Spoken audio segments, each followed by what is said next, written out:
Welcome to the Holly Hibbard Show. I'm Holly, executive coach and corporate relationship consultant. This show is for leaders, go-getters, and individuals ready to improve communication, build stronger teams, and create a workplace culture where everyone thrives, both professionally and personally. We'll explore personal development, effective leadership, mindset, and strategies to help you succeed. If you're ready to elevate your impact and lead with confidence, you're in the right place. Let's get started.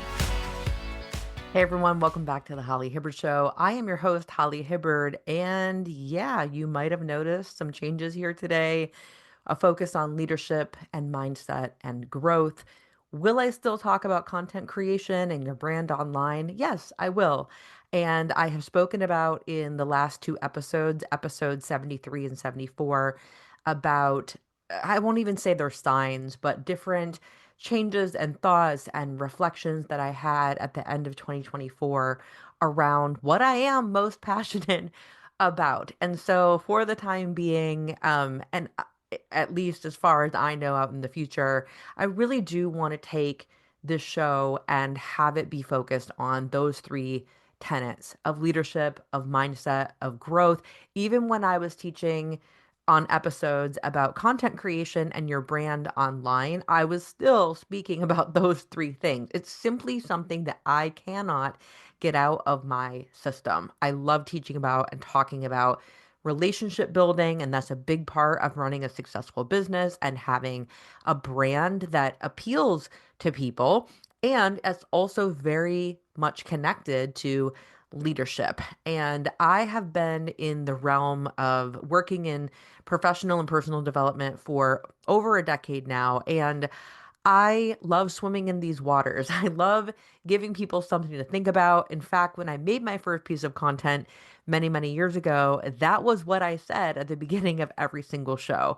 And so with that, I thought this would be a great topic to jump into the show with today, which is the leadership secret. What is the leadership secret and why self-leadership is the key to leading others? Now, you might think of this and say, okay, Holly, like this is a little bit cheesy.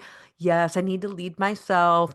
And I want to say how important this topic is because I can't tell you how many times I've speak to people and because they don't have a title on their desk or a title on their office door that is of management level or ownership or more corporate or in a leadership role of other people, so many people automatically say, well, I'm not a leader.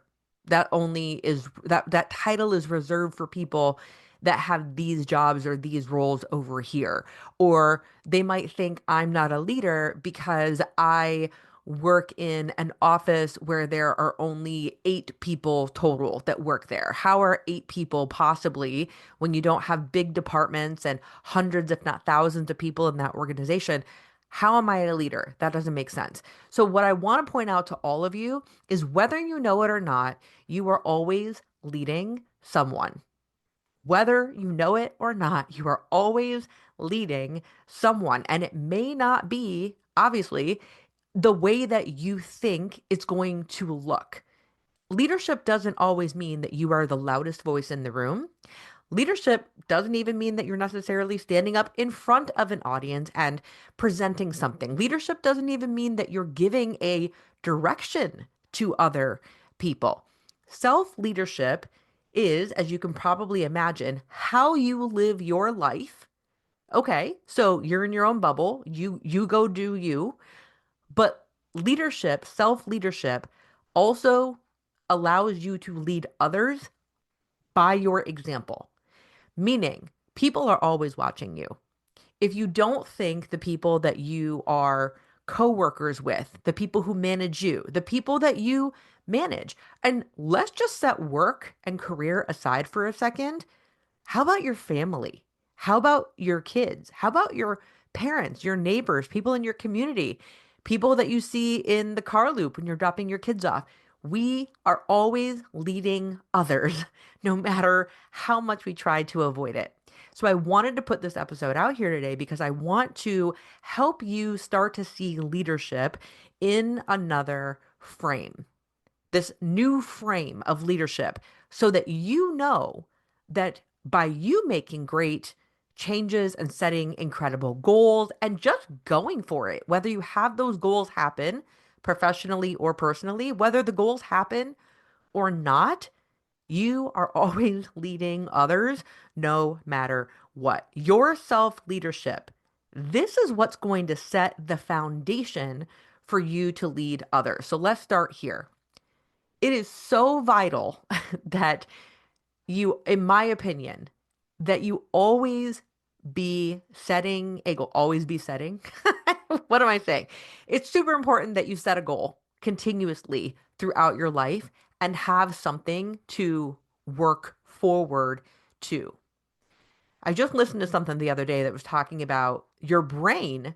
When you physically are walking forward towards something, it signifies in your brain, oh, like alertness, being awake, excitement, passion. Physically, if you are walking forward or moving your body forward, it sets that feeling off in you. Well, setting a goal does the same thing. Setting a goal means that you are saying, this is what I want that I currently do not have. And I want to make that thing a reality. I'm not talking about your biggest, wildest dreams just yet. I'm saying start with something very small. Let's say you have an immense level of inflammation in your body and you have aches all the time and you don't know why. Or let's say you have a seasonal allergy that's really getting on your nerves and you really wish you could do something about it. Or let's take it into the workplace. Let's say there is someone that you have a really tough time communicating with. There's a lot of communication breakdown for whatever reason, personality differences, different ways of communicating, and you want it to be efficient and effective, and also something that you and that person can respectfully get along during while you're talking. Okay.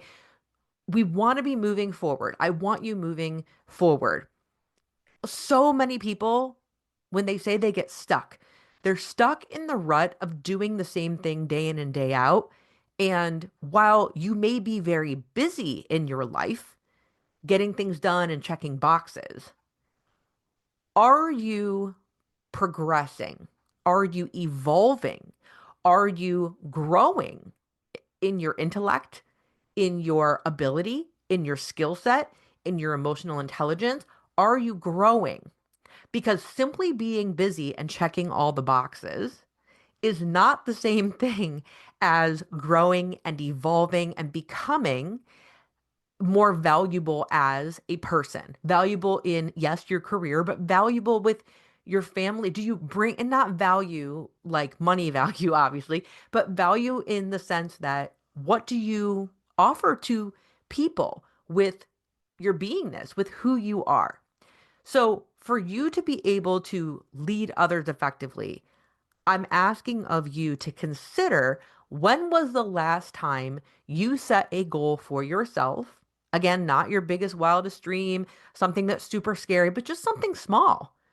A goal that you set for yourself that you knew was going to grow you as a person, your intellect, your emotions, your ability, your skill, your emotional capacity.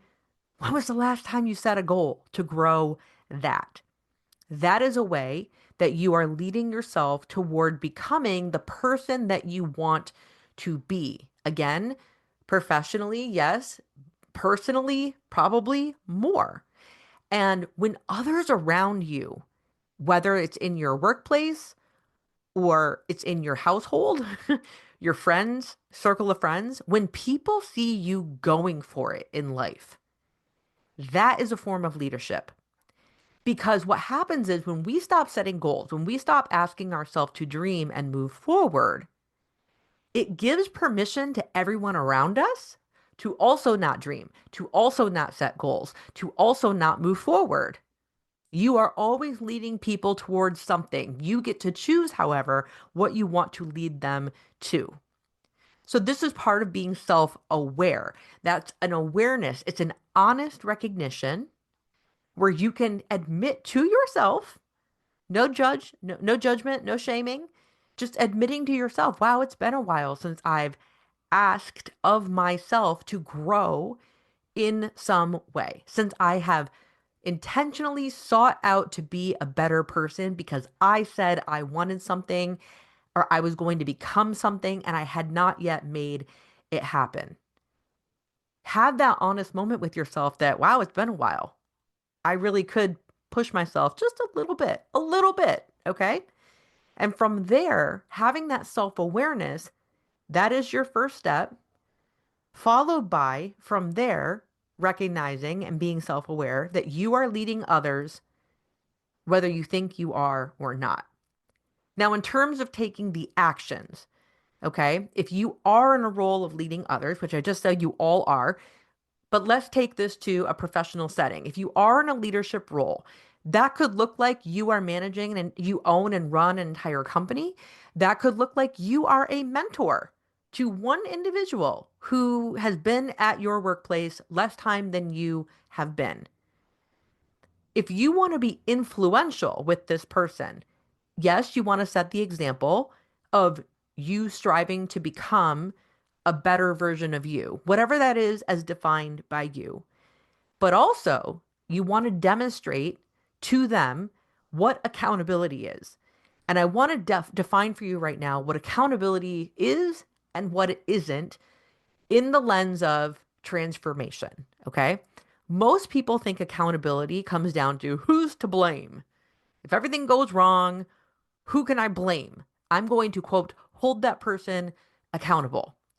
I'm saying in the land of transformation, accountability is simply like an accountant taking account of, like a checkbox system, what got done and what did not.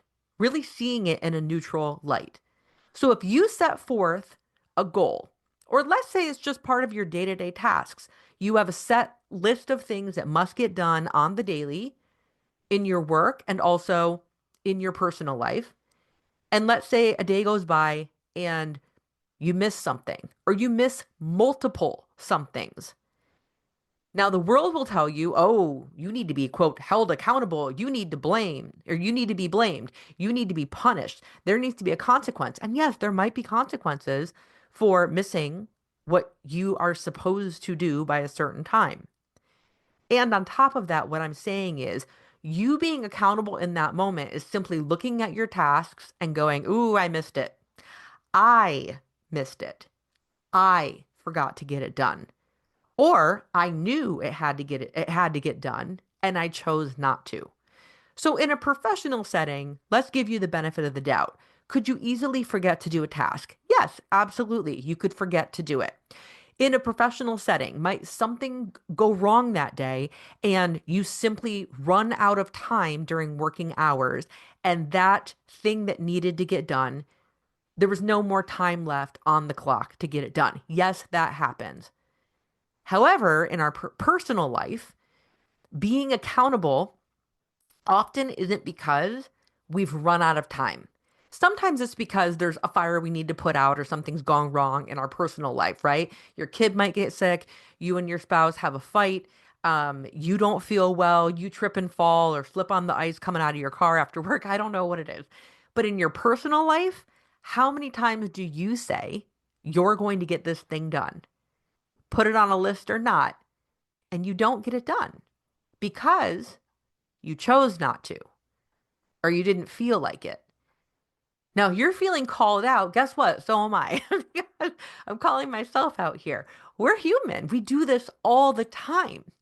And it's almost like we've made it acceptable that, well, yes, I will hold myself accountable and admit to my mistakes when it's an outer circumstance that did it to me, right? If I ran out of time at the office or a patient or a client, something just really went left when it was supposed to go right, and I ran out of time and it's socially acceptable. And people say, oh, don't worry about that. I won't hold you accountable for that because that quote wasn't your fault. But in our home life and our personal life, when it comes to managing our finances, taking care of our health, taking care of our mental health, making sure that the people we are responsible for taking care of are also okay, making sure we go to bed on time. Like there's so many, making sure that we eat. We can easily say, I'm not going to hold myself accountable because I ate garbage for dinner and didn't spend quality time with my family when I said this morning I was going to, or I didn't read my Bible this morning, or whatever it is to you that you say you're going to do, but you skip it because you don't feel like it or you choose not to. And I'm not saying this to shame you. I'm saying this so that we can start to put light on and give you self awareness that you are accountable for those actions. Are they happening or are they not? Not from a place of who needs to be to blame, but from a place of did it happen, yes or no? We're taking account of what happened. We're taking account of what is there and what is not. What results are complete and what results are not.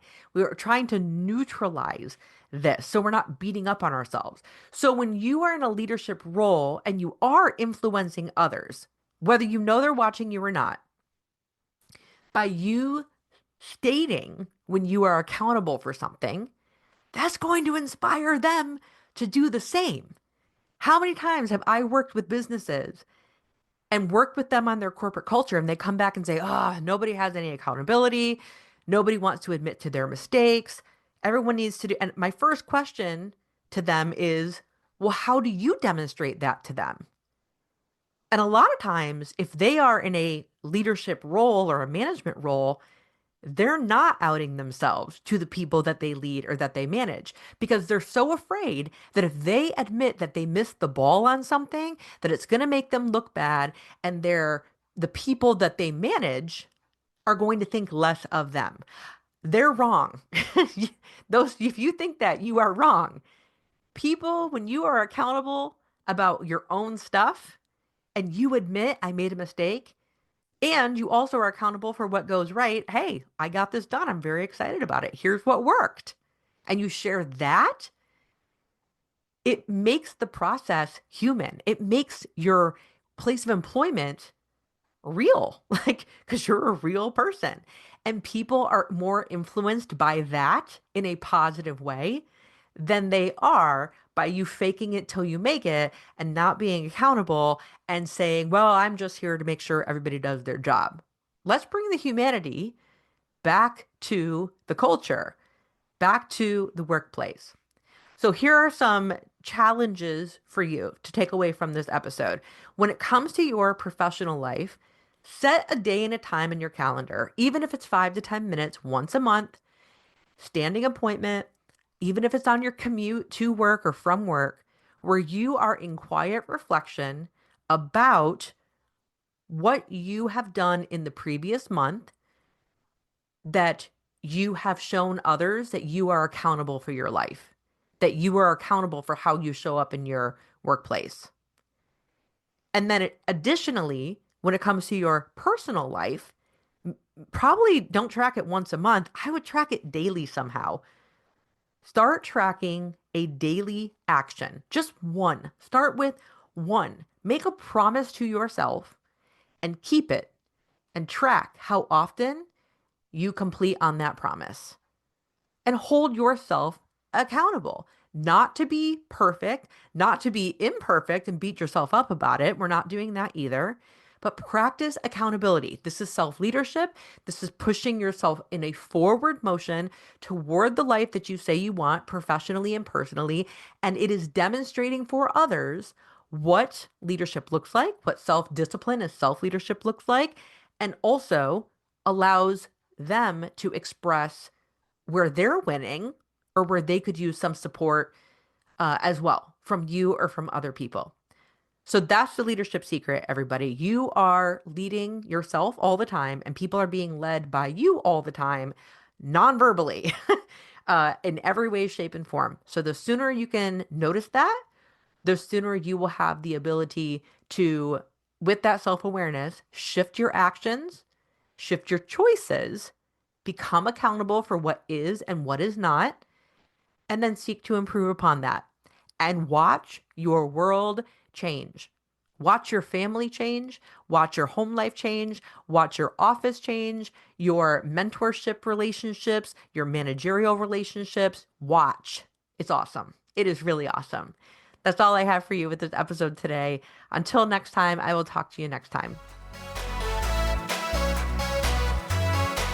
Thank you for listening. I'm giving you a virtual high five for prioritizing your personal growth. If you enjoyed today's episode, I'd be so grateful if you could take a moment and leave a 5-star review on Apple Podcasts. Share the show with friends and family, or snap a screenshot of this episode and tag me on Instagram at @HollyHibbard. You are not alone on this journey, my friend. I'm always here cheering you on. So until next time, stay curious, stay encouraged, and keep empowering yourself. You are doing better than you know.